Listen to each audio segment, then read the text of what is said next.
সৃষ্টি হবে এবছর দিল্লিতে সাধারণতন্ত্র দিবসের কুচকাওয়াজে। চলতি বছর ভারতের সাধারণতন্ত্র দিবস 75 বছর উদযাপন করবে, তাই এবারের কুচকাওয়াজের অনুষ্ঠানে বিশেষত্ব থাকছে। মূলত এবার নারী শক্তির জয়গান করা হবে। নরেন্দ্র মোদী সরকার প্রথম থেকে মহিলাদের ক্ষমতায়নের উপর জোর দিয়েছে। এবার সাধারণতন্ত্র দিবস অনুষ্ঠানেও অংশ নেবেন মহিলা জওয়ানরা।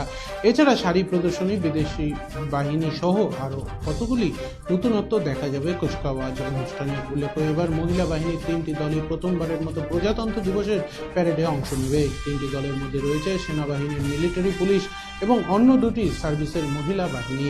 থাকছে পরমবীর চক্র পুরস্কার প্রাপকদের যোগদান। ফ্রান্সের ব্যাস্টিল ডে প্যারেডের অংশগ্রহণকারীরা যোগদান ও ভারতীয় বায়ুসেনার air traffic controller squadron leader Sumita যাদবও এবছর প্রজাতন্ত্র দিবসের কুচকাওয়াজে অংশ নেবেন। এবছর দিল্লিতে সাধারণতন্ত্র দিবসের কুচকাওয়াজে বিশেষ আকর্ষণ হিসেবে থাকছে ফরাসি বাহিনীর অংশগ্রহণ।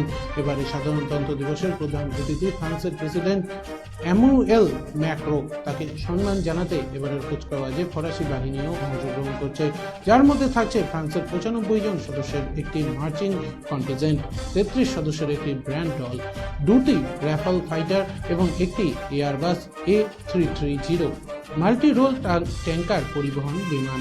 এবছর কুচকাওয়াজে আরেক বিশেষত্ব হলো শাড়ি প্রদর্শনী, যার নাম দেওয়া হয়েছে অনন্ত সূত্র প্রদর্শনী। এছাড়াও থাকছে AI এর ভূমিকা প্রদর্শন।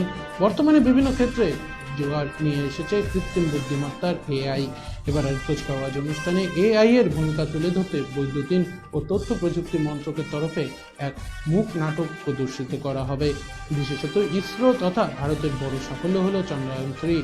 এবারের কুচকাওয়াজ অনুষ্ঠানে সেটিরও ট্যাবলেট প্রদর্শন করা হবে। প্রতিরক্ষা সচিব শ্রী গিরিধর আরমানে সম্প্রতি জানিয়েছেন, প্রায় 13,000 বিশেষ অতিথিকে সাধারণতন্ত্র দিবসের অনুষ্ঠানে আমন্ত্রিত করা হবে, যার মধ্যে বিভিন্ন ক্ষেত্রে দৃষ্টান্ত রাখা ব্যক্তি এবং সরকারি প্রকল্পের সুবিধাভোগীরা রয়েছেন।